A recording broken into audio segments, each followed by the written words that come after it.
Buenas tardes, bienvenidos a un nuevo evento del Observatorio de la Lengua Española y las Culturas Hispánicas en los Estados Unidos, que como saben es un centro de investigación del Instituto Cervantes en Harvard University.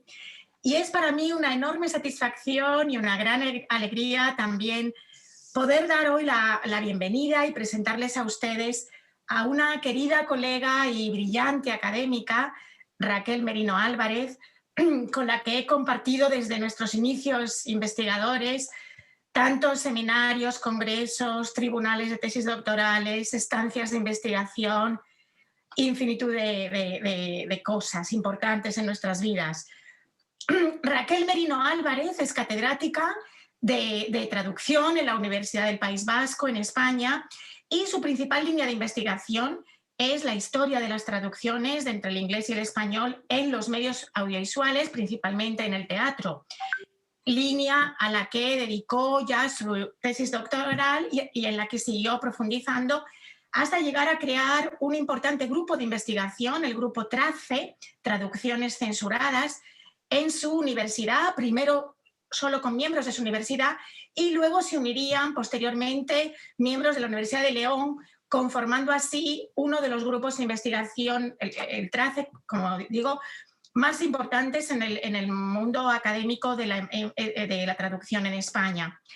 Dentro de ese grupo han dirigido infinitud de tesis doctorales, realizado publicaciones importantes y en ese grupo se enmarca, como digo, una de las líneas principales de investigación de Raquel, la de traducción y teatro. Ella se dedicó principalmente a identificar la censura, principalmente entre los años de 1960 y 1985, de textos teatrales, utilizando la documentación de los archivos de censura que existen en Alcalá, en España, y más recientemente inició otra vía de investigación sobre la traducción de teatro irlandés al español, también con documentación de esos archivos.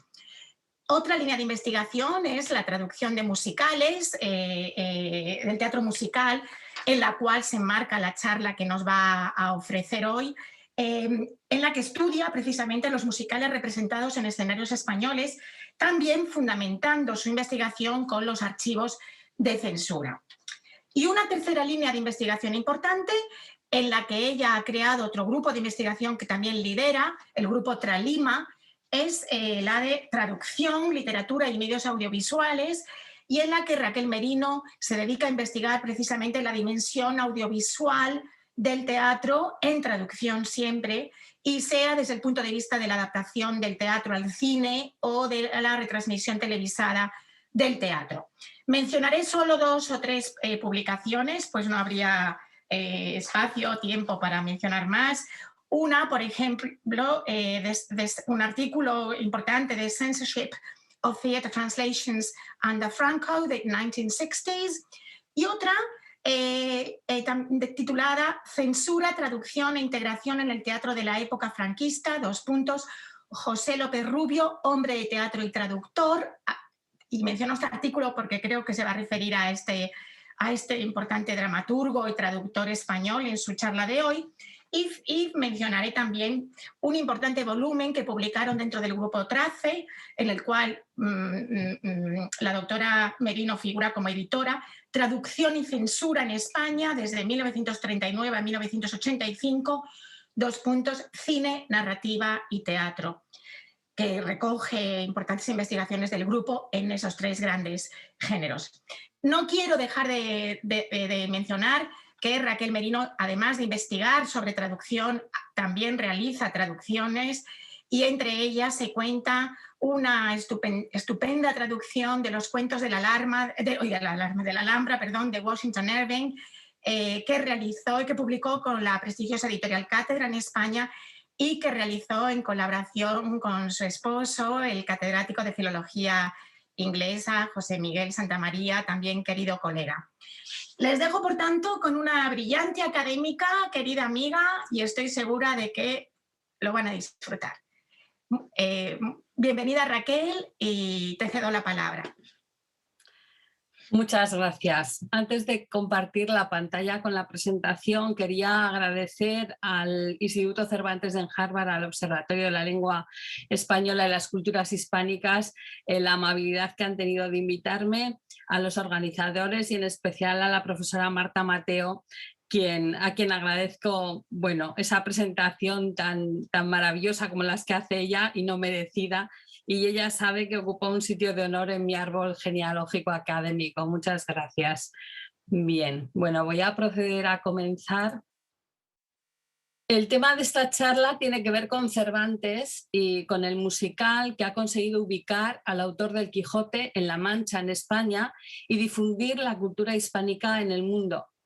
Pensado como un drama, El hombre de la Mancha fue fruto de la casualidad, como dice su autor. Surgió como un libreto que se llevó al medio televisivo en 1959 en Estados Unidos y en 1966, ya convertido en musical, llegó a los escenarios de Broadway y de Broadway a Madrid. De Estados Unidos a Europa y Asia, el musical que nos ocupa ha sido traducido, adaptado y versionado a más de una treintena de lenguas y presentado en los escenarios de más de 50 países, en circuitos comerciales, en universidades, por todo el mundo. Son numerosas las representaciones a cargo de grupos de aficionados también, y es difícil cuantificar el alcance y repercusión que ha tenido la difusión de canciones como El sueño imposible o Yo soy yo, Don Quijote. El texto original, escrito en inglés, presenta a Cervantes y sus creaciones de ficción como personajes que comparten un espacio escénico de claras connotaciones hispánicas. Hoy, en 2021, gracias a la cultura digital que nos rodea, podemos disfrutar de grabaciones de versiones completas del musical o de selecciones o canciones individuales realizadas en los años 80 o 90 del siglo pasado. Y mediante búsquedas en Internet podemos documentar la presencia de este musical en los escenarios de América y Europa o Europa. La imagen de perfil que vemos en esta pantalla de un Don Quijote con auriculares, que la he tomado de un anuncio de la representación del Hombre de la Mancha en Venezuela en el año 2016, nos presenta el musical de Broadway en el subtítulo, estrenado, por tanto, como he dicho, en el año 65.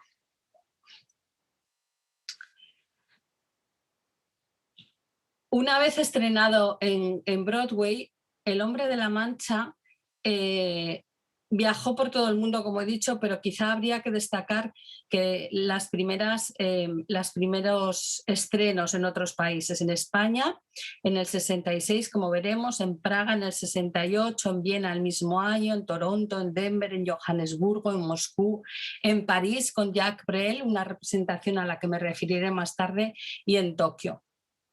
Bien. Si consideramos las imágenes que tenemos delante en esta pantalla, en este entorno digital en el que hoy nos movemos, en el centro podemos ver dos capturas de pantalla del anuncio que el observatorio ha hecho de la exposición sobre las traducciones, las primeras traducciones del Quijote hasta 1900. Sin esas traducciones, incluidas las traducciones al inglés que estudió en su tesis doctoral nuestro colega Carmelo Cunchillos en detalle, sin esas traducciones a diversos idiomas, pero en particular al inglés, no habría sido posible disfrutar hoy en día del Hombre de la Mancha, porque precisamente en inglés es como leyó el autor del musical la obra de Cervantes. A la izquierda vemos dos anuncios de representaciones recientes del Hombre de la Mancha. Uno es un anuncio de la producción ofertada en streaming en México en 2021. Y a la izquierda abajo tenemos el anuncio de una representación en Arizona. Realmente lo he seleccionado, este anuncio, hay muchísimas imágenes en internet, pero lo he seleccionado porque ¿qué puede haber más representativo de lo que es el Quijote y España y La Mancha que un cartel que además hace uso de los propios colores de la bandera? A la derecha he elegido poner una ilustración que acompaña el artículo Un Quijote moderno, publicado en El País en 2015 y que fue citado por el profesor Pablo Chiuminato en este mismo foro en junio de 2019, en su charla El Quijote, una versión. Y la cita, un clásico, lo es porque está presente en la sociedad, referida al Quijote, puede muy bien aplicarse a este musical imposible cuyos protagonistas se asoman hoy a nuestras pantallas. Voy a poner un pequeño audio. Tomado de Radio Nacional. El musical en Radio 5.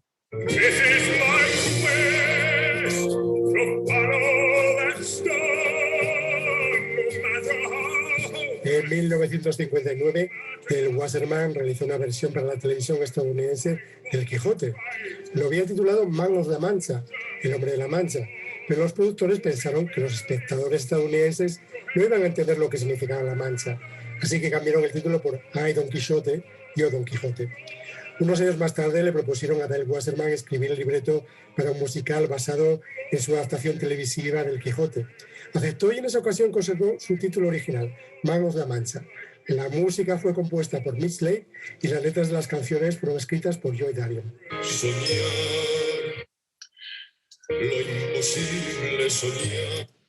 Bueno, como estos audios, estos podcasts pueden consultarse en internet, tampoco voy a abusar de los audios de estas grabaciones. Hemos oído una pequeña introducción del presentador del programa y hemos oído a Plácido Domingo cantando en inglés la canción principal, el tema principal, El sueño imposible, y un poquito la voz de José Sacristán cantando en la versión que se estrenó en España en 1997.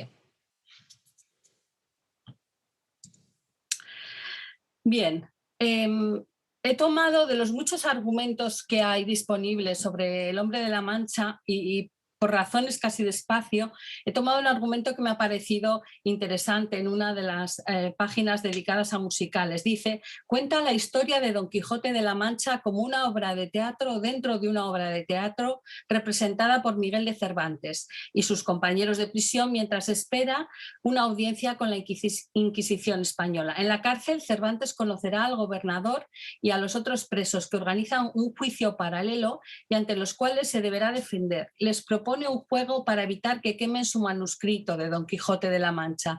A partir de este momento todos ellos se irán convirtiendo en personajes de la novela.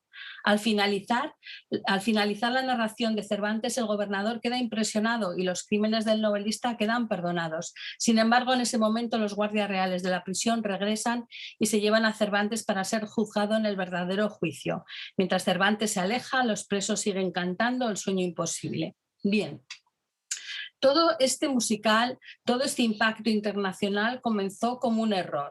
Esto lo ha repetido en muchísimas ocasiones Dale Wasserman. Tienen ahí la cita. Tony Winning Man of La Mancha started as a mistake. Es el titular de uno de los muchos artículos y entrevista que se hicieron con él. Dale Wasserman se encontraba en España en 1959 realmente disfrutando de la vida, de la comida, de la bebida, de las mujeres, en sus libros y cuando rememora esa época dice que vivía la vida pues no tan al límite como Ava Gardner, pero casi y en el mismo entorno, en Madrid, en España.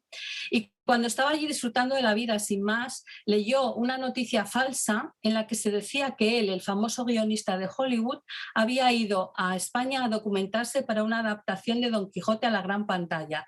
Totalmente falso, pero le picó la curiosidad. ¿Cómo podría adaptarse esta gran obra? Y comenzó leyendo el Quijote, que no lo había leído, en una versión abreviada, y después siguió con el resto de las obras de Miguel de Cervantes. El libreto resultante en su adaptación televisiva se tituló Ay Don Quixote y se emitió en diciembre de 1959.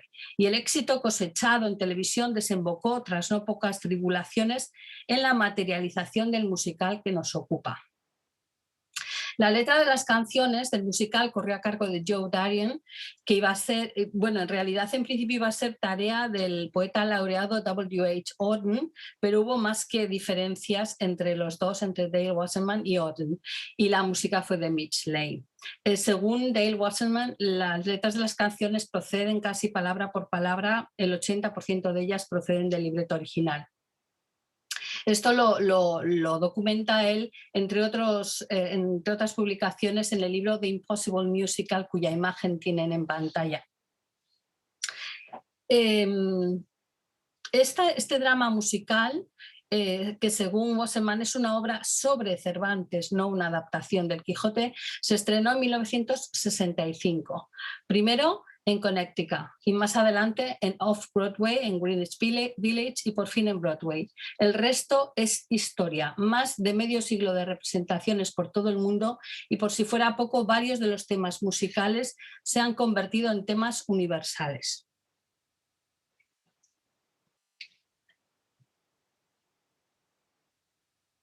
Tenemos aquí en pantalla las imágenes de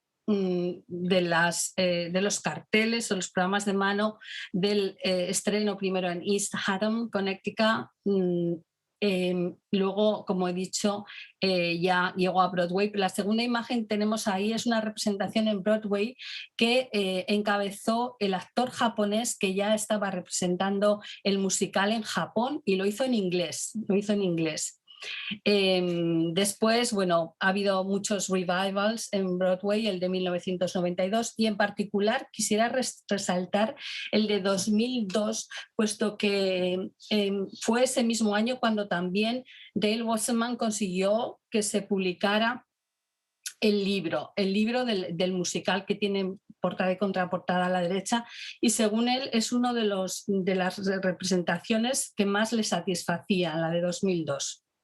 José Osuna, director teatral español, asistió a las representaciones en Broadway, y un Jacques Brel, ya retirado, al ver también la producción del Hombre de la Mancha en Broadway, se propuso volver a escena y adaptarlo para su representación en francés en París. Fue los únicos temas que cantó que no eran suyos, que no eran de su autoría. Un pequeño inciso para mostrar estas imágenes tan poderosas, creo yo, del impacto que ha tenido el Hombre de la Mancha en Japón. En particular, la que está a su derecha en la pantalla, donde se celebran los 50 años ininterrumpidos en escena desde 1969 hasta 2019, y todos ellos a cargo del mismo actor.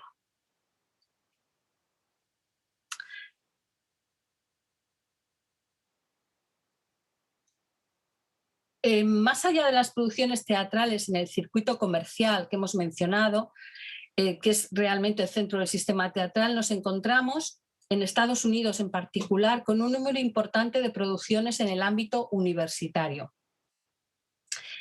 He querido traer las imágenes de una de las primeras que yo me he podido documentar, de 1971, que están... Estas representaciones en ámbitos universitarios casi siempre están relacionadas o están hechas en el contexto de departamentos que tratan el teatro o los estudios hispánicos. En el centro de la pantalla tienen un cartel en azul que es del New Rep, Boston, Massachusetts, y debajo Kent State. A la derecha, una producción del Flathead Valley Community College, Theatre and Music Programs. Bueno, no son excepciones, son simplemente unas representaciones de la extensión que ha llegado a tener la representación en inglés prácticamente siempre en universidades de Estados Unidos de este musical.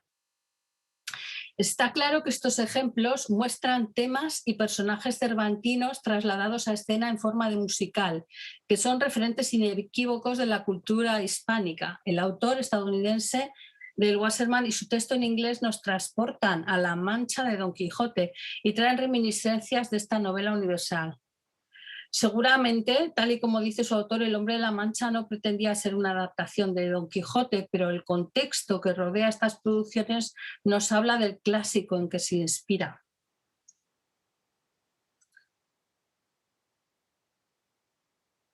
Bien, la iniciativa de poner en escena El hombre de la Mancha en Madrid partió de Justo Alonso como productor y José Osuna director. Se buscaba, cuando se pensó en poner en escena esta obra en 1966 de España, dictadura franquista, bien es cierto que en un periodo de cierta apertura, pero la documentación que he consultado demuestra es que se quería tener una aprobación de censura previa a la presentación de la solicitud. Se quería pulsar la opinión de las autoridades. Se quería además hacer ver que podría ser una propaganda positiva para la imagen de España en el extranjero.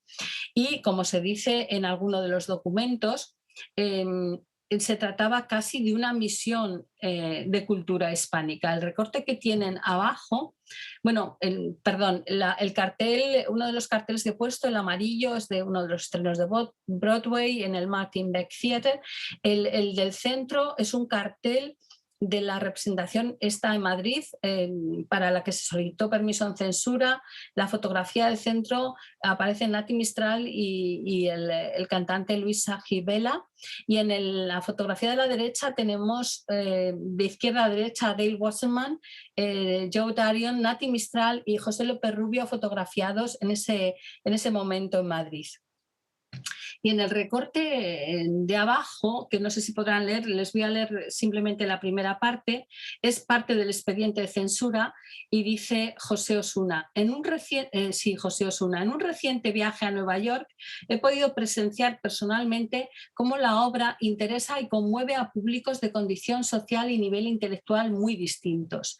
Después de presenciar el espectáculo he quedado asombrado del amor, la dedicación y la inteligencia con que los autores americanos han tratado este tema tan español, respetando e incluso ensalzando de una manera sorprendente el espíritu de Don Quijote. Bien, el expediente del hombre de la Mancha 23166, he puesto unas pequeñas imágenes ahí. Lo primero que llama la atención en esta documentación es la existencia de contactos previos, como he adelantado. José Osuna habla en alguna de las cartas de la última entrevista que tuvo con el director general de Cinematografía y Teatro, y lo que parece que se pretendía era obtener una autorización previa para que el riesgo empresarial, económico fuera mínimo. Es más, se solicitaba ayuda económica, una subvención a las autoridades.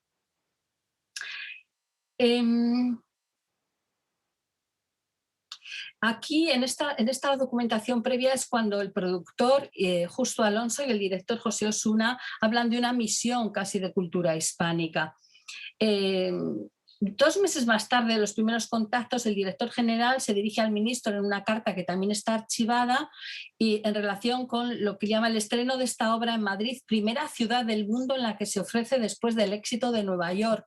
Están constantemente subrayando la importancia que tiene por tratarse de una obra que tiene a Cervantes como personaje y las figuras inventadas por Cervantes también. No ofrece en general reparos, excepto en lo tocante a unas escenas en que Cervantes aparece encarcelado por la Inquisición. Y se dice en estos documentos que el director José Osuna ha asegurado que esas escenas serán total y absolutamente eliminadas, como así fueron. Toda referencia a la Inquisición se eliminó. Cuando ya está más adelantado el proceso de censura, alguno de los censores propone que las efusiones de Aldonza con los criados se vigilen en el visado de ensayo general. De todas maneras, se autoriza para mayores de 18 años sin supresiones, incluso se le añade la etiqueta radiable, que suponía una autorización muy extrema. Normalmente se clasificaban como no radiables.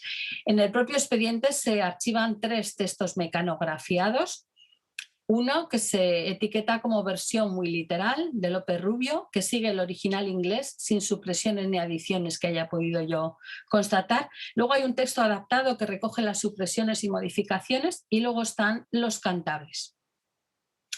Cuando Dale Wasserman asistió al estreno el 30 de septiembre de 1966 en el Teatro de la Zarzuela de Madrid, se percató de que las primeras líneas de la novela de Cervantes habían sido añadidas al comienzo de su obra y de que el tema principal musical principal, El sueño imposible, lo interpretaba Aldonza, Nati Mistral, en lugar de Don Quijote, Cervantes, Luis Sagivela. Y por lo visto, en una conversación con López Rubio le preguntó bueno, a qué se debían estos cambios. Esto lo dice él en su libro The Impossible Musical.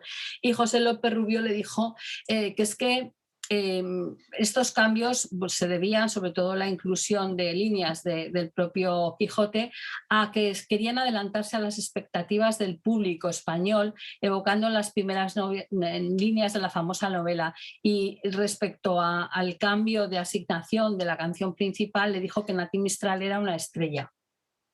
Esto llevó a Dale Wasserman a tener mucho más cuidado con las autorizaciones subsiguientes, aunque no es el único lugar, España, donde tuvo polémicas, en Praga también, en París con Jacques Brel también. El cartel que están viendo a la derecha es una visión parcial de una fotografía que tomó Dale Wasserman en la calle, se veía a la pared y bueno, era el más legible y por eso lo he elegido. Está tomado de su libro The Impossible Musical. Y ahora me gustaría hacer un pequeño paréntesis que creo que es necesario. El paréntesis lo abro para hablar de José López Rubio. Su imagen la tienen a la izquierda. Esta imagen, bueno, esta fotografía sí que lo retrata como alguien que podría haber estado en Hollywood, que estuvo en Hollywood. Bien, José López Rubio fue el traductor de esta obra y de muchas otras, fue el mediador necesario, se le ha denominado hombre de teatro, traductor. Bien, José López Rubio junto con un grupo de españoles fueron contratados por la Fox y la Metro para ir en los años 30 a hacer lo que se llamaban las versiones lingüísticas, la segunda versión de películas que se rodaban en inglés y esa segunda versión se rodaba en español para el público hispanohablante. Entre ellos estaban Javier Poncela, Buñuel, en fin, y todos ellos llegaron a formar parte del círculo de Charles Chaplin. He querido elegir una imagen de una de las películas que rodó allí, la última que he encontrado yo registrada, de 1938, La vida bohemia, protagonizada por Rosita Díaz Jimeno y rodada en California, distribuida por Columbia en Estados Unidos y en México, y exhibida en la UCLA, en la University of California, Los Ángeles, en el Billy Wilder Theater, el 2 de diciembre de 2017, según he podido encontrar, no hace demasiado. En español con subtítulos en inglés. Una película que se hizo como una versión doble, bueno, pues se ha exhibido allí. En una serie de proyecciones que llevaron el título de Recuerdos de un cine en español, Latin American Cinema en Los Ángeles. José López Rubio no solamente tradujo El hombre de la Mancha, había traducido, bueno, era el autor, era dramaturgo y había traducido o tradujo, por ejemplo, La muerte de un viajante, pero también muchos otros éxitos de Broadway, por citar otro musical, South Pacific, al sur del Pacífico, en 1955.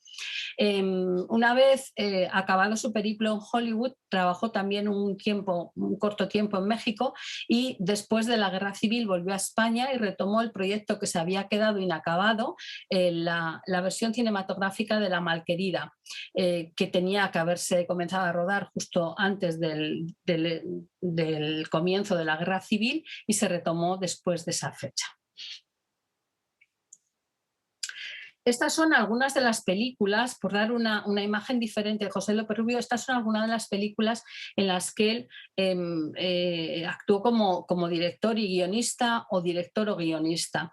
He elegido dos del periodo de Hollywood. Por ejemplo, La Mujer X, que es una de las primeras que se listan con su nombre, que se rodó en Estados Unidos, en Hollywood, y que se estrenó en Puerto Rico. O El Proceso de Mary Dugan, bueno, de esta no hay imagen, pero El Proceso de Mary Dugan en la misma época que se rodó en Hollywood y se estrenó en Argentina. El Caballero de la Noche, que se rodó en español y se estrenó en Finlandia, 1932. Luego ya a su vuelta a España rueda María de la O, con Pastora Imperio y Carmen Amaya, con canciones, letras de Leoni Quiroga. Bueno, La Malquerida, que comenzó el rodaje en el 39, pero se estrenó en el 40. Eugenia de Montijo, Alucemas.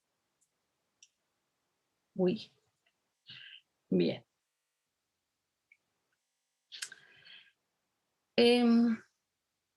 José López Rubio, al que se ha referido Marion Holt, un estudioso de la obra de este autor, de este dramaturgo español, como a man of the theatre, vuelve, después de su estancia en Hollywood, vuelve a Estados Unidos, hasta donde yo sé, en los años 60, a dar una serie de conferencias, creo que organizadas por el propio Marion Holt. Si algo se conoce de José López Rubio en Estados Unidos, se debe a los esfuerzos de Marion Holt por dar a conocer su vida. Primero realizó una tesis doctoral en el 64 sobre este dramaturgo español. En el 75 le incluyó en un libro sobre el teatro contemporáneo español. Y en el año 80 publicó un monográfico sobre él. Pero sobre todo es importante la traducción que Marion Holt hizo de Celos del aire al inglés, que se publicó en 1992. Es el número 2, pueden apreciar ahí, de la colección Estreno Contemporary Spanish Plays. Y se estrenó esta obra en inglés en Estados Unidos en 1986.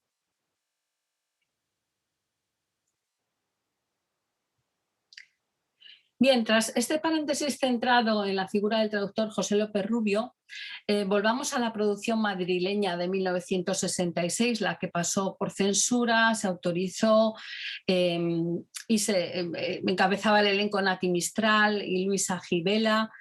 También se representó en Barcelona y ya dio el salto a Argentina, esa misma producción. Tenemos parte del programa de mano ahí a la izquierda. Y también tenemos una imagen de Nati Mistral en uno de los muchos discos que se publicaron con algunas de las canciones procedentes de este musical. He querido poner unas líneas de la letra traducida por José López Rubio y que he sacado de los expedientes de censura, de la letra del Sueño Imposible, porque hay algunas líneas que son muy representativas de la versión que ha interpretado Nati Mistral. Por ejemplo, al pasar un jinete triunfal con su espada y su cruz. Esa línea yo solo se la he oído interpretar a ella, siempre, además, constantemente, o las últimas líneas, con fervor, decidido a luchar, etcétera, etcétera.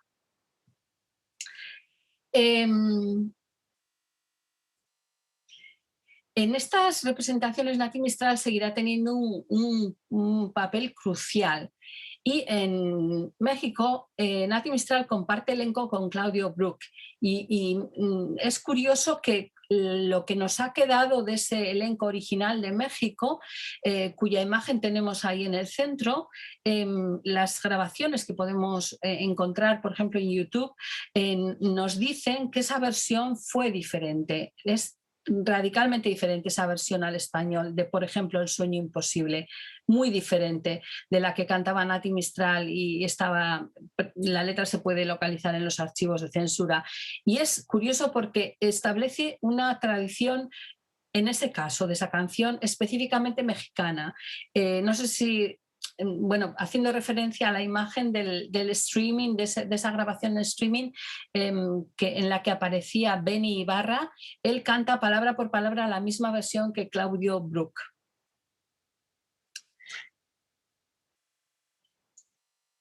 Bien, la segunda producción diferenciada del Hombre de la Mancha en España, en Madrid, es la de Luis Ramírez, con su productora Pigmalión. Encabezaban el elenco José Sacristán y Paloma San Basilio, y lo mismo que en la primera ocasión, pues primero se representó en Madrid, en el Teatro Lope de Vega, y luego en Barcelona. Una característica específica de esta obra también es que se mantienen las citas, la lectura directa de líneas del Quijote al principio de la obra. La versión, por cierto, fue de Nacho Artime. Bueno, ¿qué pasa en otros ámbitos de la cultura hispánica? ¿Qué pasa en Argentina? En Argentina se pueden rastrear versiones, hasta donde yo he podido encontrar. Bueno, primero la versión que viajó desde Madrid a Buenos Aires en el 68 con Nati Mistral y Ernesto Bianco en el Teatro Cómico. Y luego ya tenemos referencias de una representación en el Teatro Nacional en 1981 encabezada por José María Langley, que es una figura muy específica, es un actor argentino que luego veremos que encabezó representaciones y producciones en Chile que tuvieron mucho eco. Y su vinculación con este personaje fue tan grande que hizo que le enterraran con el traje que llevaba en la representación del Hombre de la Mancha y cantaron alguna canción de este musical su familia en el cementerio durante la ceremonia.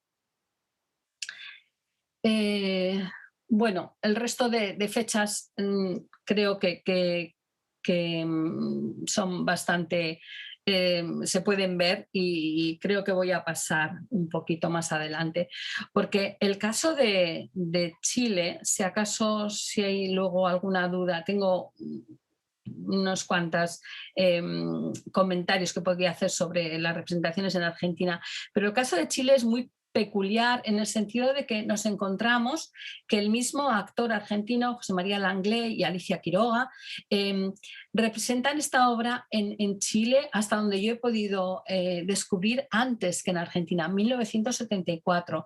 Y esa misma producción se representa en el Casino Las Vegas, Teatro Casino Las Vegas en el 84 y la emite la Universidad de Chile, Canal 11 Televisión y se distribuye en VHS a todos aquellos que la solicitaban.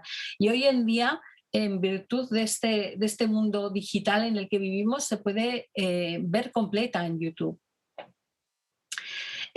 Otro de las representaciones del Hombre de la Mancha en Chile que he elegido es esta del 2020, que también se puede ver completa en internet y que la identifican como Zarzuela, Zarzuela el Hombre de la Mancha.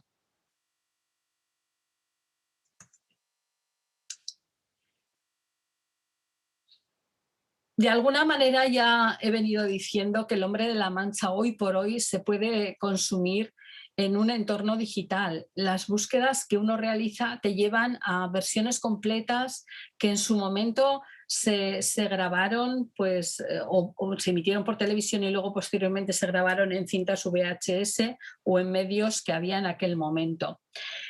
A través de Internet nos encontramos noticias como la representación en la Universidad Central de Venezuela en 2016, que es de donde he sacado la imagen para el cartel de esta charla, y que se anunciaba diciendo: desde Broadway a Venezuela llega el musical El Hombre de la Mancha, y esta representación en concreto estuvo patrocinada por la Embajada de España en ese país. Nos encontramos con grabaciones de todo tipo y versiones completas o parciales. La segunda imagen, empezando por la izquierda, son 3 fotogramas de la grabación que acabo de mencionar, de la producción en la que aparecía José María Langley y Alicia Quiroga, que se emitió desde ese teatro de Chile, y para que vean lo curioso que supone, y no es la única ocasión en las que aparece el título El Hombre de la Mancha, el título del musical, y se asigna la autoría directamente a Miguel de Cervantes. En el centro tenemos una imagen de la producción de México 2017 con Beni Ibarra, y abajo el cartel de esa misma producción ofrecida en streaming. La de Chile de 2020 se dice, para su anuncio dicen que celebra el 70 aniversario del Teatro Estadio Español TV, y se dice: Zarzuela de Miguel de Cervantes. Te invitamos a ver este sábado 18 de abril desde tu casa y en familia el reestreno de la gran zarzuela El Hombre de la Mancha, protagonizada por el coro Juan de la Encina. Bueno, pues ya vemos cómo se va adaptando a los tiempos la emisión y la percepción de esta obra. Y volviendo a La Mancha, en este caso a la Mancha geográfica, nos encontramos con una serie de grabaciones completas de grupos de aficionados, una de ellas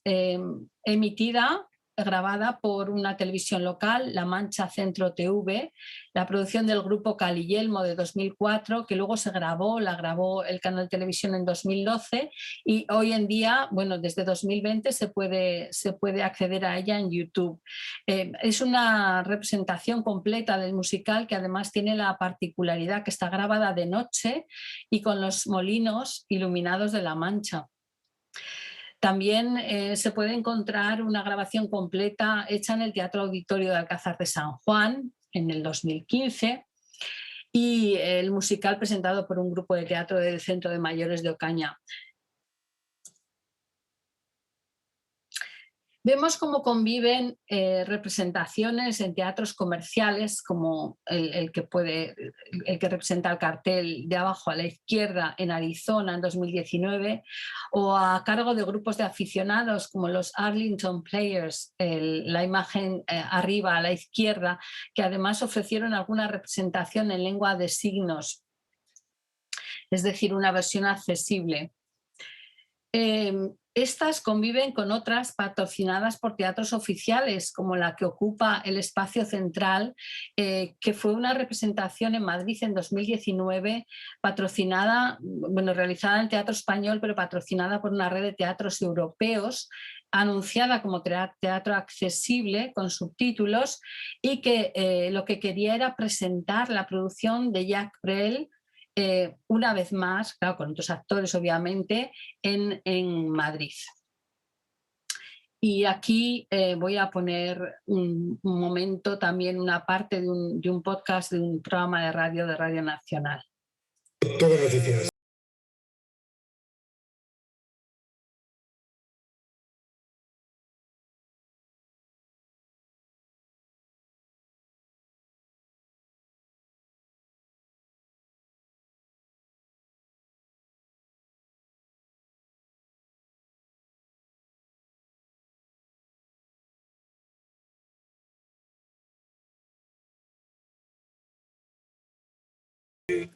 Bueno, lo paro porque podría uno estarlo escuchando.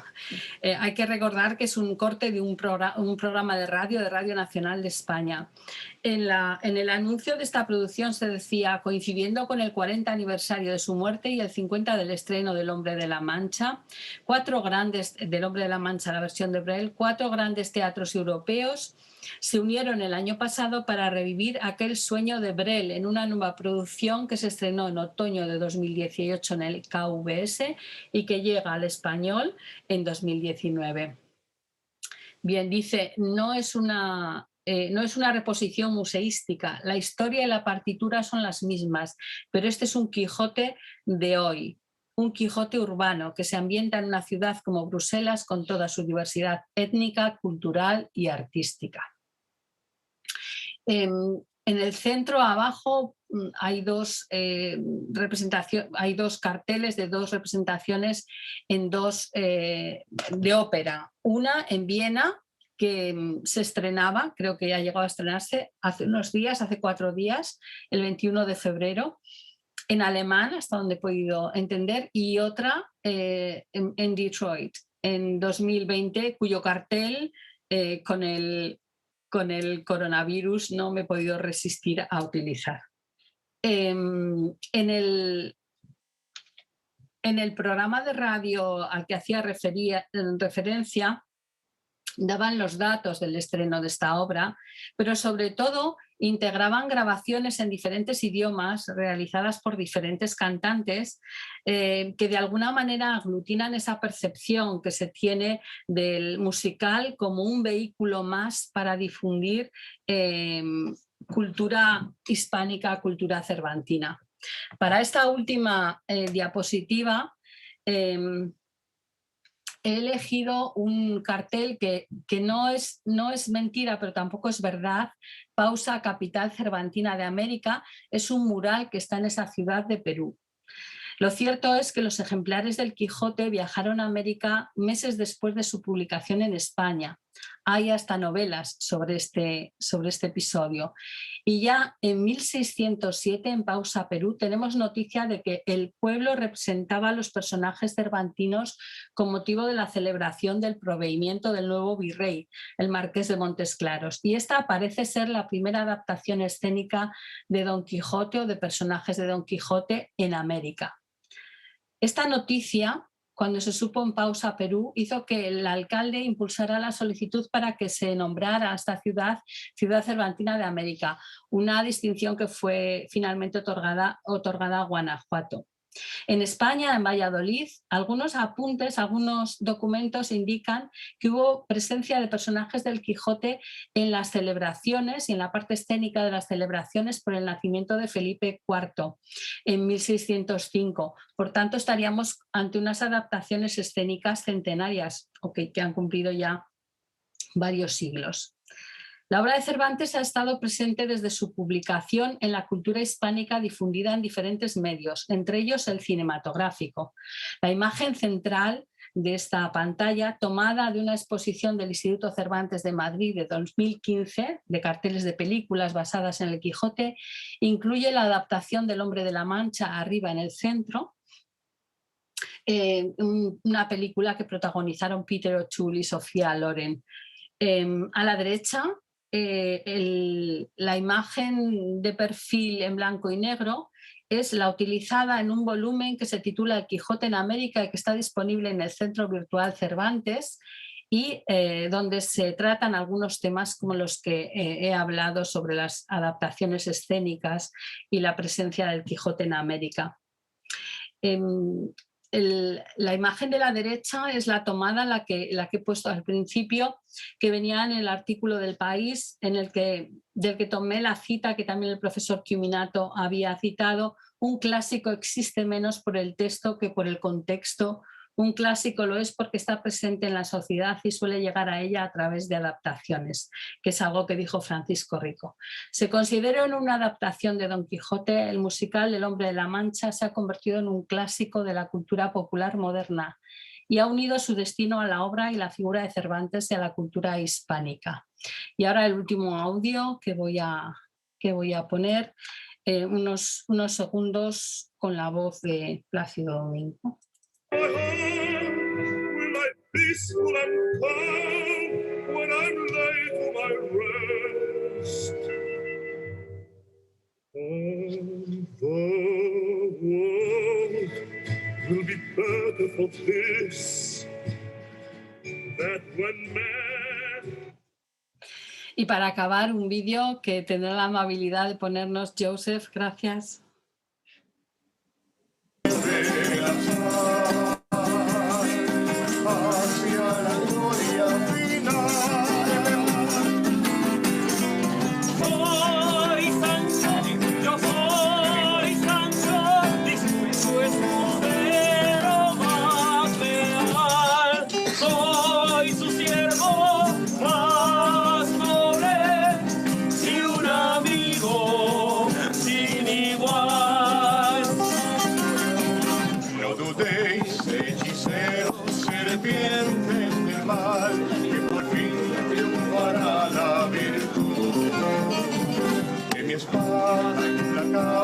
Habrá de librar al mundo de su esclavitud.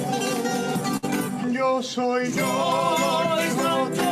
yo soy Sancho, me llama el cielo que los vientos su siervo más noble y un amigo sin igual. De nos lleve las la gloria final. ¡Echa, Milata!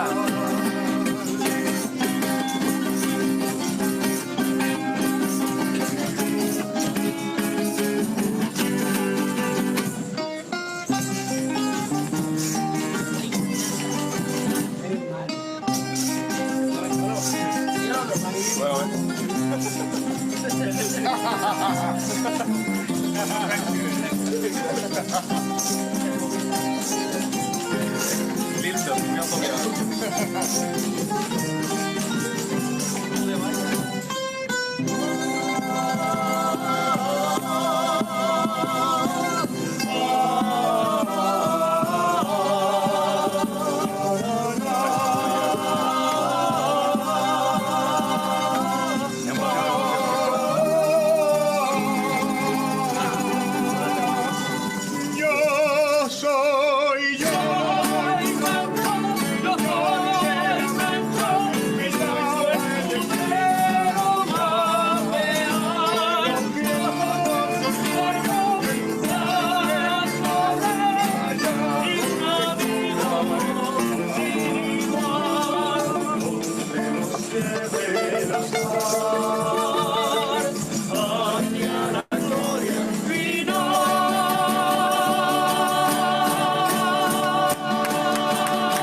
Bueno, eso es todo. Yo tenía previsto 1 minuto y medio nada más de la grabación, pero está muy bien que la hayamos escuchado completa, porque cuántas ocasiones hay de escuchar tunas como estas y así hermanadas, ¿no? Ujú. Muchísimas gracias, Raquel. Ha sido estupendo. Toda la documentación que has conseguido, que nos has presentado y sobre todo la elección de este tema que refleja también esos viajes entre géneros artísticos, viajes entre lenguas, viajes entre países con la misma lengua que protagoniza el teatro, o sea, que nos permite el teatro. Así que muchísimas gracias. Y no sé si alguno de los asistentes, alguno de los presentes quiere realizar alguna pregunta. Hay algunos cervantistas entre nosotros, y otras personas expertas en teatro también. Sí, me parece que levantaba la mano. ¿Hay alguien? Sí, Marco, sí. No se te oye. ¿Me oís ahora? Además tengo una pregunta, and I'll just ask it in English real quick. The Impossible Dream, is that an original score written just for Man of La Mancha? Yes, yes. Really? Yes. I never knew that. I'm just now starting to discover Cervantes and through the Institute, and I've ordered like an original from the 1960s. It's a book from Spain that I had ordered through eBay. It's like very rare, and I'm starting to read it. And I didn't even know that, like in the English version, it has poetry. I'm a poet. And I didn't even know it had poems, and I thought that was very interesting. So I'm just now starting to study. So this is fantastic. I just want to tell you thank you for everything. Thank you. Yes, Dale Wasserman wrote it, and actually he says in that book, The Impossible Dream, that 80% of the lyrics that are signed by Darian are word for word his words. He was very keen on defending his script because he was very, very proud of it. Uh-huh. ¿Alguna otra pregunta?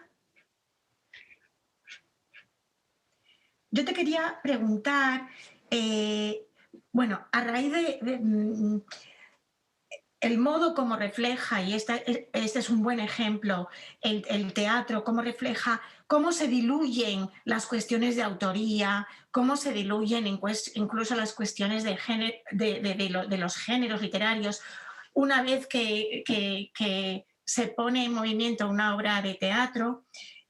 Lo vimos, por ejemplo, como decías, que anunciaban El Hombre de la Mancha con el autor Miguel de Cervantes.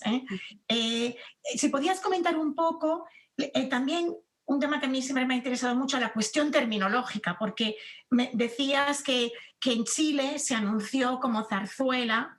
Eso a mí me recuerda también que West Side Story a veces aparece como musical, en alguna ocasión se ha presentado como ópera, en algunas veces, y en este caso tendríamos musical o zarzuela. Bueno, si podías un poco comentar ese tema de quizás, a lo mejor no es la confusión la palabra, pero es esa naturaleza híbrida quizás que hace que luego el estudio sea también complicado. Sí, porque si fuera por las etiquetas habría productos que los investigadores no tocaríamos, porque dices, bueno, pues esto no. Yo creo que las etiquetas son una forma de comercializar el producto, que muchas veces esconden o que tratan de esconder lo que no es. Yo creo que al poner zarzuela, de algún modo estaban en esa producción resaltando el hecho de que era cantado y de que no era extranjero, cuando curiosamente se trata de un musical de Broadway, con lo cual zarzuela es lo que más chocaría. Pero en esa en concreto, que tampoco he tenido tiempo de decirlo porque, bueno, pues eso, he ido seleccionando, en esa en concreto, en esa producción, es curioso la cantidad de tiempo que dedica uno de los actores vestido como Cervantes a leer del Quijote, palabra por palabra, pero no solo al principio, como en la primera representación española del 66 y luego en la del 97, que se mantuvo, sino en varios momentos de la representación sale el personaje vestido de Cervantes leyendo del libro. O sea, que de alguna manera se está resaltando, se está queriendo enfatizar que eso es Cervantes o es de Cervantes. Yo diría que las etiquetas sirven para presentar un producto, el que lo produce, y entonces dice, bueno, esto va más allá de la traducción, lo llamo adaptación, o si es para el teatro lo llamo versión. También sirven para cobrar, porque un adaptador cobra diferente de lo que cobra un traductor. Entonces las etiquetas son importantes, y luego están las etiquetas que tenemos que asignar los investigadores cuando analizas el producto final, porque dices, vale, esto que se presentaba como traducción es una adaptación o es un plagio, o es una versión muy libre, o está basado en. Entonces las etiquetas varían, depende de la perspectiva, creo yo, sí. Pero también tienen una función comercial. ¿Alguien querría preguntar algo? ¿Hacer alguna otra pregunta? I was just going to make a comment real quick. We were talking about the different, Venezuela and the different places. The localization, it is going to be different. I'm a student of Professor Mencia at UMass Boston, but I had to study that in the translation, Spanish English translation. And there's a variant between Venezuela and Chile and, all the different, and that's not to mention, the Central American countries. It's really different than even that. But I think that was pretty neat. The way that was a question I was going to ask. The new adaptation, I know it's like, I don't know what they would call it, postmodern or whatever, but I would like to think that the new adaptation can bring people like Cervantes back to life again, and then they would want to study the original. But like what you said, when they present it that way, if he's reading from the book itself, that will make people want to go back and seek the original and, the original version. So I was going to ask that, but I'm glad you said that. But yeah, it does make a difference where it's at. I would chime in there. I'm Mary Gaylord. Mary Gaylord, una gran cervantista de Harvard, Raquel. Te presento a Mary, nuestra querida Mary Gaylord. No sé si sigo en inglés, sigo en español, da igual. Da igual. Da igual. I'll pick up on the last comment in English. Having taught Don Quixote for years and years, many students came to the class on the strengths of having fallen in love with Man of La Mancha. And of course, you wanted to capitalize on that affection that they already brought and that curiosity, but in many ways, they had to unlearn what they had, absorbed from Man of La Mancha because it's so very different. And but I think it's absolutely wonderful. I used to be a snob about this. I used to. I remember when I was a student, I was a terrible snob about things like movie versions of El Cid, of DeMille. And I was a student of Gonzalo Menendez Pidal, no less, at the Middlebury Summer School of Spanish, the very year that movie was first in the theaters. And so Gonzalo organized a caravan of cars to go to Burlington, which was, more than an hour away, for everyone to see this movie with Charlton Heston and Sophia Loren. And I just thought, oh, how terrible. And why aren't we paying attention to this wonderful text? And Gonzalo was very firm. He said, estas historias viven en versiones. Viven en versiones y cobran nueva vida en versiones. Y es cierto, no cabe duda. En mi experiencia en el aula de clase, además, si yo les doy rienda suelta a los estudiantes para hacer proyectos creativos, se inventaban más canciones para los personajes de Don Quijote, extraordinarias. Así que viva Man of La Mancha. Viva. Y te agradezco muchísimo esta exposición del puro número de versiones y de la gran variedad. Es extraordinario. Hoy le agradezco a usted y a todos los asistentes hoy, por supuesto que no lo he mencionado al principio, me parece flattering y I'm overwhelmed. Y yo he sido la primera sorprendida al encontrar tanto material gráfico, porque en algunos casos, lo único que quería encontrar era material gráfico para la presentación y he ido tirando el hilo. Por ejemplo, me he enterado no hace mucho de la tuna esta, bueno, y no es la única que cantan Yo soy Don Quijote. Sí, Es sí. una joya, ¿no? Y los estudiantes, los barítonos, no se pueden imaginar lo que es oír a un undergraduate de Harvard cantando Yo soy Don Quijote. Es No una sé si, Raquel, igual hay que explicar lo que es una tuna, porque quizás hay personas entre los asistentes que no sepan lo que es la tuna.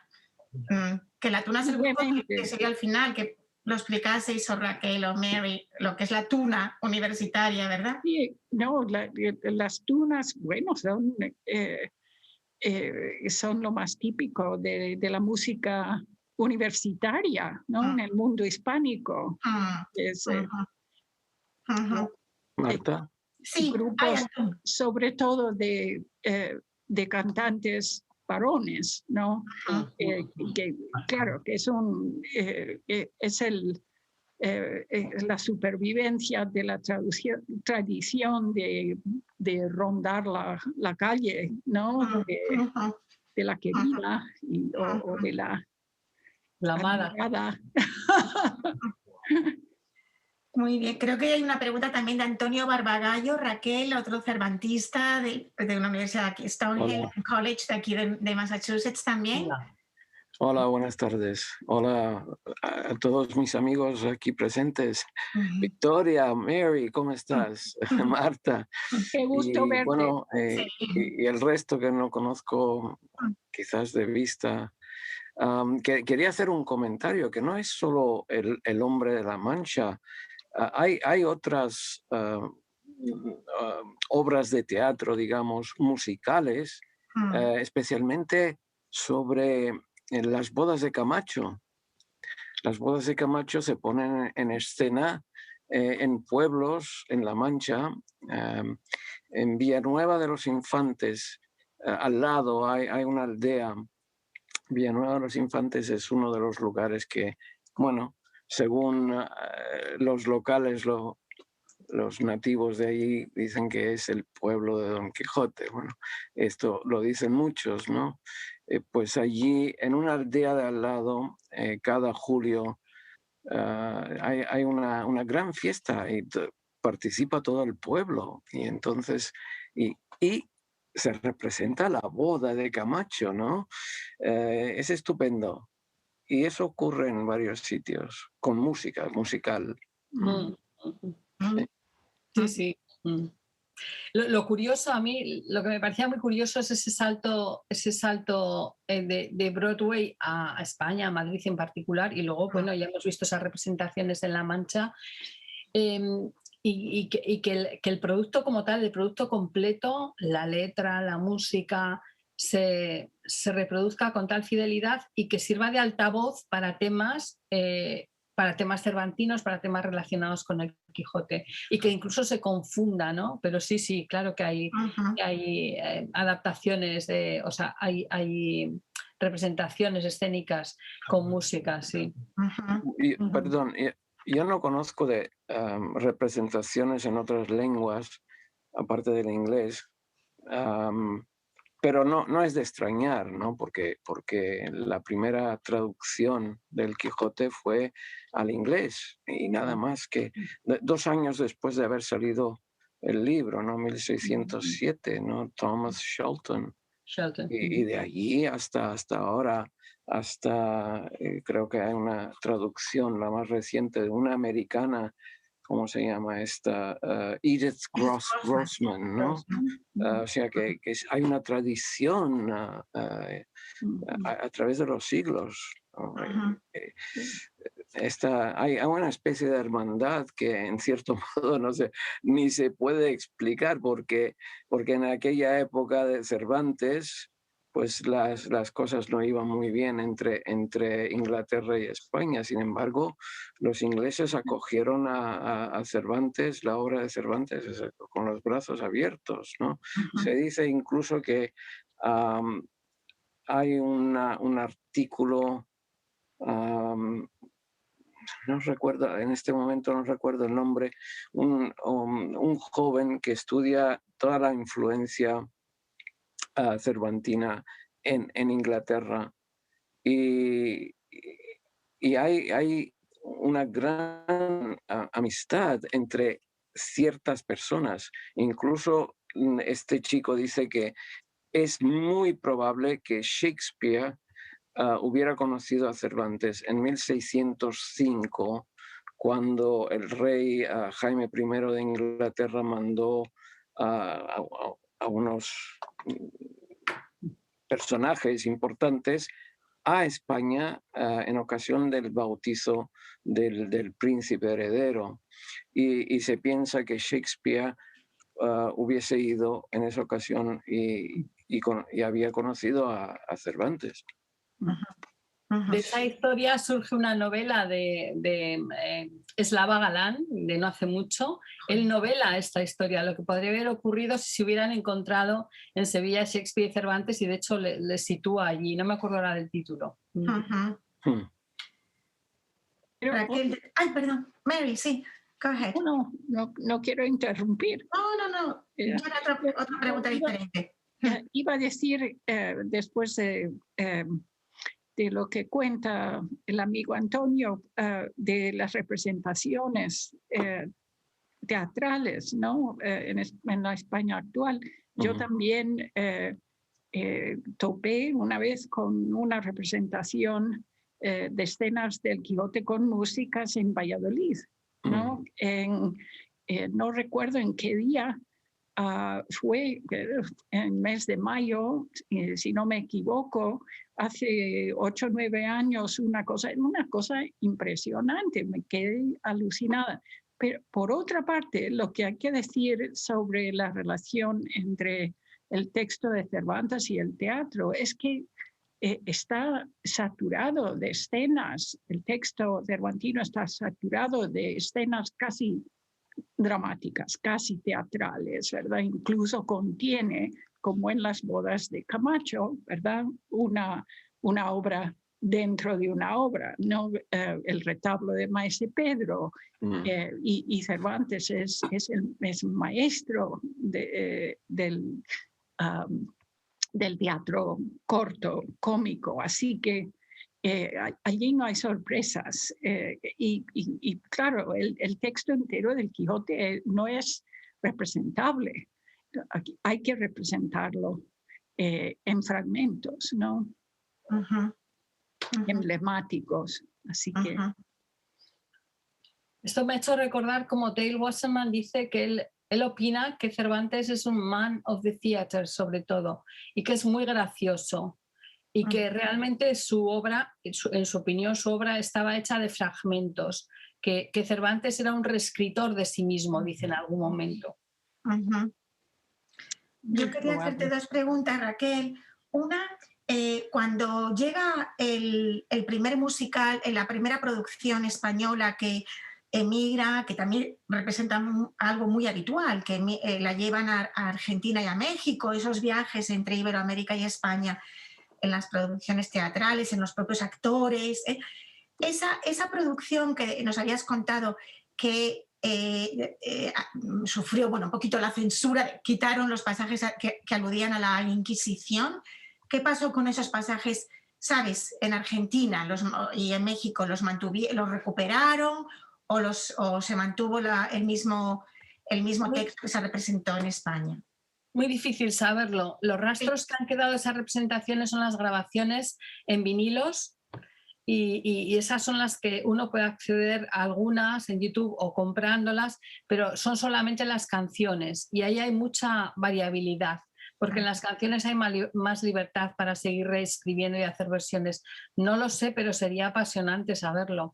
Yo supongo que lo repondrían o no, porque muchas veces la primera traducción al español sirve de base para que luego se hagan versiones. Yo casi estoy segura que la versión de Artime no es una traducción nueva, sino que ha versionado sobre un texto preexistente, pero no sé lo que ocurrió o no. Probablemente lo repondrían si tenían la referencia, porque además identificar a España con la Inquisición es algo que es muy popular, entonces reponerlo pues hace que sea más popular la obra. De hecho, las referencias son muy pequeñas, son de ambientación, son al principio y al final, pero claro, en el año 66 y más si estaban pidiendo subvención y ayuda económica, pues hombre, se les decía esto, se les dijo, esto habrá que quitarlo. Bien es cierto que el primer texto de José López Rubio estaba completo, o sea, él no había hecho ningún corte. ¿Alguien quiere preguntar alguna cosa? Yo sí, no, también quería preguntarte, Antonia, esos dos musicales, esas dos producciones tan importantes, la primera que hubo en Madrid y luego la del 97, que en estudios que yo he hecho sobre los musicales se menciona muchas veces, en cosas que he leído, perdón, para mis estudios, que esa producción del 97 en Madrid, protagonizada por José Sacristán, traducida por Nacho Artime y con Paloma San Basilio, fue emblemática es decir, a partir de ella como que despegaría el boom de los musicales que conocemos hasta hoy en España, ¿no? Hasta entonces, tú lo sabes bien, los musicales, bueno, alguno aislado tenía éxito, pero luego no era un género todavía muy arraigado. Pero que tengo entendido que a partir de esa versión del Hombre de la Mancha, del 97, ya despega y es cuando la Gran Vía de Madrid se convierte, lo llaman el Broadway español. Entonces, bueno, no sé si querrías comentar un poquito lo que supusieron las dos, si la primera también tuvo un papel quizás tan importante o bueno. No, realmente yo creo que la primera no, pero la segunda es cierto, tenía aquí un par de citas en las que se dice que inauguró la era dorada de los musicales en Madrid, en España. El Hombre de la Mancha, la producción de Luis Ramírez con su productora Pigmalión. No, yo creo que El Hombre de la Mancha como musical fue una producción escénica más y muy importante por la temática. Se había representado 11 años antes al sur del Pacífico. Y hubo también un musical que José López Rubio escribió como autor y se representó, pero los musicales eran muy caros. Entonces no cuajaron tanto. Sí que es cierto que la siguiente tanda de musicales que todavía estaban en periodo de censura, Jesucristo Superstar en el 75, que tardaron 2 o 3 años en dar la autorización, no me sale ahora el título, pero esta que ha representado hace poco Antonio Banderas en su teatro en Málaga, Chorus Line. Chorus Line también hay un expediente de censura que no tiene mucha importancia los comentarios, pero sí que fueron viniendo. Pero la edad dorada de los musicales se inauguró con El Hombre de la Mancha en el 97, sin ninguna duda. Pero yo creo que por el impulso del productor de esa obra, sí. Sí, sí. No sé si a quién. Mira, David Rodríguez Solá, un colega de Yumas, querría hacer una pregunta. Sí que hay tiempo, sí. Gracias. David. Hola, David. Hola, ¿qué tal? Y gracias, Raquel, por la presentación. Me han interesado los datos que has dado. Bueno, tengo una pregunta que está relacionada con lo que acaba de decir Marta, ¿no? Con la importancia que tuvo en el año 97 el montaje de Paloma San Basilio, bueno, pues protagonizado por Sacristán y Paloma San Basilio, ¿no? Bueno, mi pregunta tiene que ver con la versión del 66, ¿no? Que has mencionado, ¿no? A mí me llama mucho la atención, ¿no? Ese interés del teatro comercial en España en esos dos momentos, en el 66 y en el 97, de tratar de importar un modelo teatral como el musical que quizás está bastante alejado, ¿no?, del tipo de teatro musical que había en España ya. Y lo interesante que me parece es cómo se elige este musical y cómo a través de la elección de este musical se trata de dar un tipo de especificidad nacional, ¿no?, al tipo de género teatral que se trata de importar, ¿no? Entonces, quería, no sé si has hecho investigación en ese sentido, ¿no?, pero quería que nos contases si has encontrado en tus investigaciones algún tipo de reflexión en ese sentido, si quizás podemos pensar que en el año 66 se trató de buscar esta afinidad con el propio repertorio nacional en España. Y si, bueno, si hay algún tipo de hipótesis en ese sentido, ¿no?, que hayas barajado. Es cierto que la documentación del expediente de censura indica que precisamente por la temática de este texto, de este musical, se creía que no se podía dejar pasar la oportunidad de hacer el estreno mundial en español, el primer estreno en español, el segundo mundial. Y se quería aprovechar, no solo no ignorar que un extranjero hubiera hecho lo que consideraban que era una adaptación de la temática de Don Quijote, sino aprovecharlo como altavoz, ¿no?, como propaganda.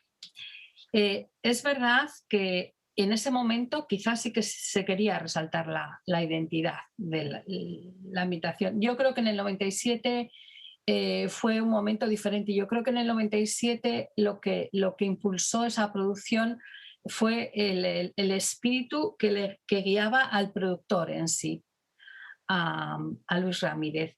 Que la elección del Hombre de la Mancha no lo he visto yo justificado en el 97 de una manera muy enfática. Bien es cierto que hubo dudas sobre el papel principal de Cervantes Quijote, porque José Sacristán canta, pero no es un cantante casi de ópera como era Luisa Gibela, pero sí que había cantado zarzuela, y eso fue uno de los argumentos que se presentaban. Y hay entrevistas con los miembros del elenco que hablan de las cuestiones musicales que tiene la obra, más que de las temáticas, entiendo yo. Y heredaron y dieron por supuesto que se mantenía la cita del Quijote, que no estaba en el original, en el musical original. Y es más, José Sacristán, después de haber participado en este musical, él representó, y creo que lo ha hecho varias veces, una obra en la que él encarna a Don Quijote, hace como monólogos, ¿no?, una especie de derivación de esa obra. Yo no creo que hubiera una elección por la temática. Me da la sensación, pero no tengo datos concretos, que se miró qué musicales habían tenido éxito, no solo fuera, sino también aquí, porque sí que se menciona como antecedente el estreno del 66, cuando luego se reestrena en el 97. Pero no tendría muchos más datos. Gracias. Y nada, gracias por la pregunta.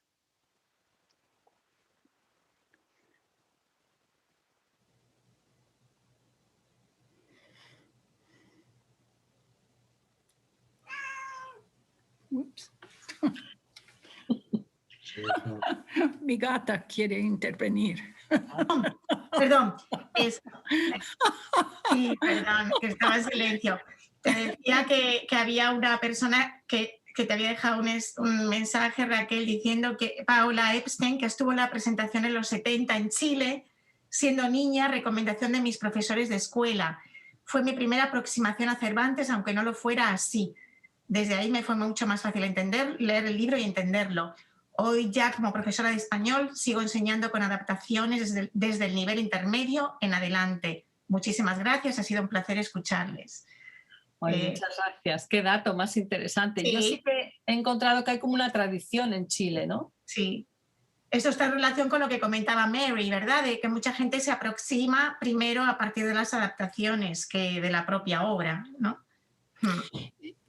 Se me ocurre una pregunta que puede no tener nada que ver con El Hombre de la Mancha en España, pero me llamó la atención la coincidencia de fechas en la salida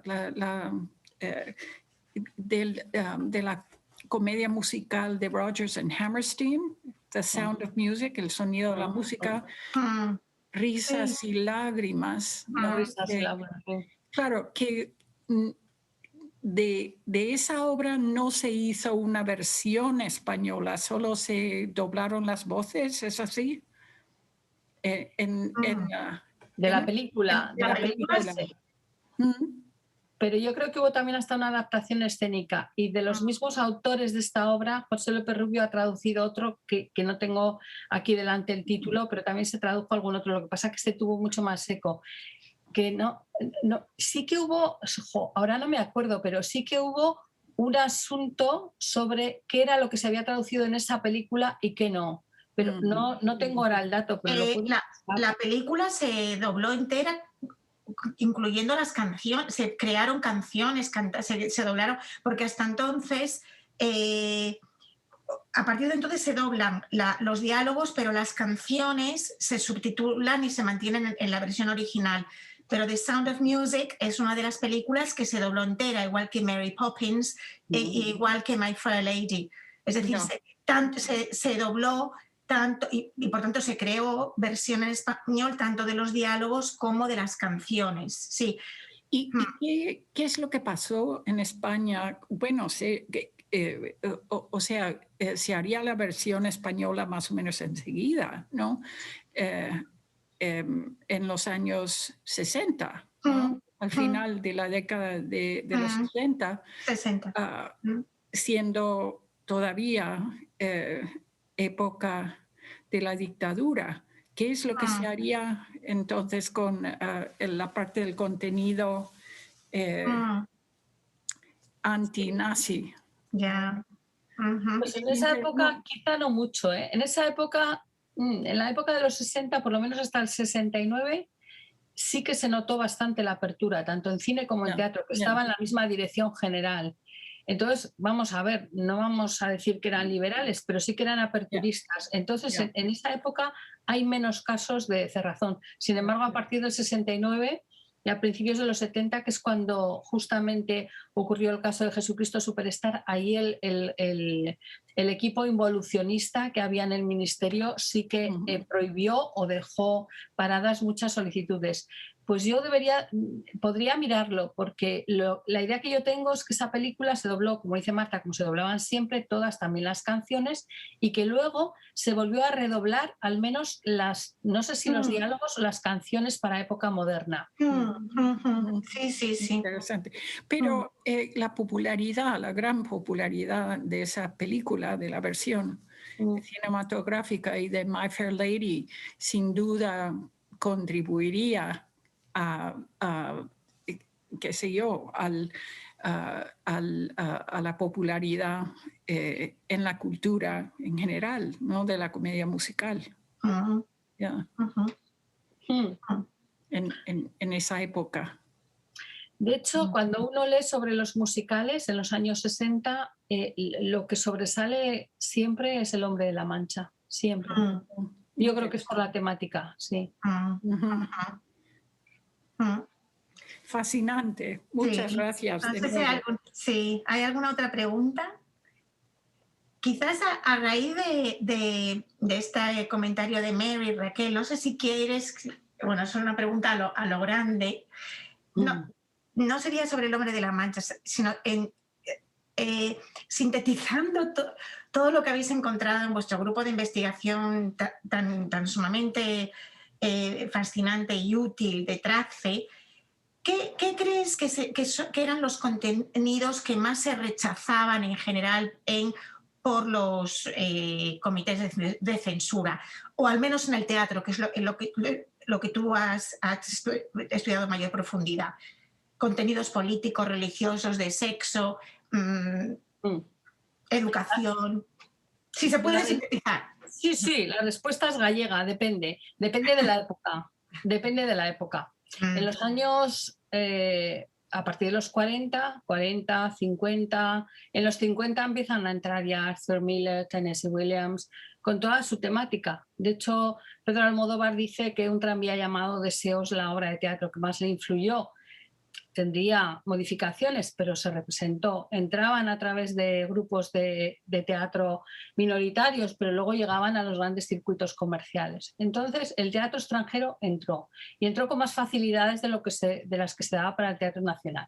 Pero vamos a ver, en los 50 fue más estricta la censura, en los 60 se notó la apertura y en los 70 hubo una involución. Los temas, clarísimamente, la moral sexual, la homosexualidad, más problemático aún parecía el adulterio que la homosexualidad. Yo creo, y eso lo tengo investigado un poquito, que era por la gran influencia del lobby homosexual en el mundo de la farándula. Pues había muchas fuerzas en litigio, ¿no? Entonces se conseguía sacar el tema de la homosexualidad. De hecho, empezó a salir en los escenarios pues una de las primeras obras de Peter Shaffer, un británico, Five Finger Exercise, pero luego pues de Edward Albee, Historia del Zoo, está ahí en los escenarios el tema, bien recortado. Pero sin embargo, obras como El amante complaciente de Graham Greene pues no se autorizó hasta el 68. Entonces, moral sexual, pero sobre todo el adulterio, todo lo que tuviera que ver con que la mujer no cumpliera ese rol. Y luego la política, pero la política, la religión, incluido la moral sexual, y la política en tercer lugar, importante pero no tanto, porque en cuestiones de política, si acaso se vetaba totalmente a un autor o totalmente una obra, y si no, pues aspectos concretos. Si la ambientación era lejana en el tiempo, tenía una ambientación en otro siglo, se pasaba con menor dificultad. Si el religioso que salía en escena era un pastor protestante, pues había menos problema en que hiciera lo que tuviera que hacer que si era un cura católico, y estos eran un poco los parámetros, pero era un gran tira y afloja. Por eso es tan rica la documentación que hay en los archivos de censura, porque también los censores votaban, en sus comités votaban, y había muchos empates y había mucho tira y afloja. Sí, sí. Uh-huh. Es apasionante. David, venga, pues ya la última pregunta, David. No es simplemente aportar algo a lo que acaba de decir Raquel, ¿no? Creo que en el año 64, cuando Fraga llega al ministerio, se dan cuenta de que las decisiones que se tomaban en censura eran decisiones bastante arbitrarias. Y se hace una guía de censura primero para el cine, que después adoptan los censores de teatro. Es exactamente la misma guía de censura que se puede encontrar, de hecho, publicada en el boletín. No sé si se llamaba Boletín Oficial del Estado anteriormente, ¿no? Pero las quejas de muchísimos autores que se pueden ver en esa época son precisamente en ese sentido, en la arbitrariedad de los juicios que tenían muchos censores, ¿no? Entonces se regularizó de alguna manera las cuestiones que se podían censurar, ¿no? Eso es algo que me he encontrado en diferentes investigaciones. Se llaman normas de censura, se publicaron en el 63 o 64 en el Boletín Oficial del Estado.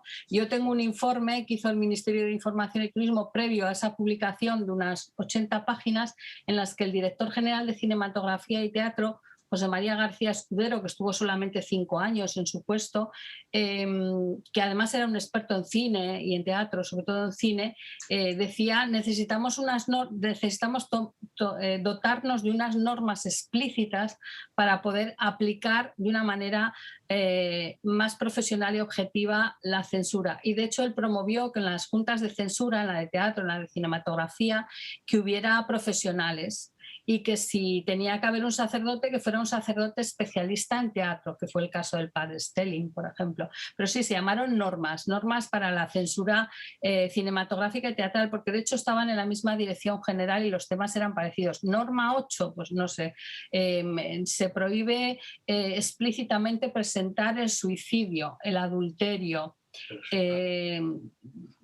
no eran muchas, aquí no las tengo a mano, pero sí que se explicitaron temas y se pusieron como normas, como una guía, efectivamente, aunque no se denominó guía, y se puso por escrito lo que ya se iba aplicando. Y de esa época son los plenos en los que votaban los propios censores, que yo la primera vez que me encontré con una votación de censores me pareció un poco curioso, pero no, era costumbre común. Ajá. Muy bien. Bueno, pues muchísimas gracias. Creo que vamos a dejar descansar a Raquel. Muchísimas gracias, Raquel. Muchas Ha sido maravillosa. Muchísima información de muchos campos: teatro, música, censura, historia, Cervantes. Así que gracias, espero que hayan disfrutado y nos vemos pronto. Muchísimas gracias, Raquel. Muchísimas gracias a todos, muchas gracias. Gracias.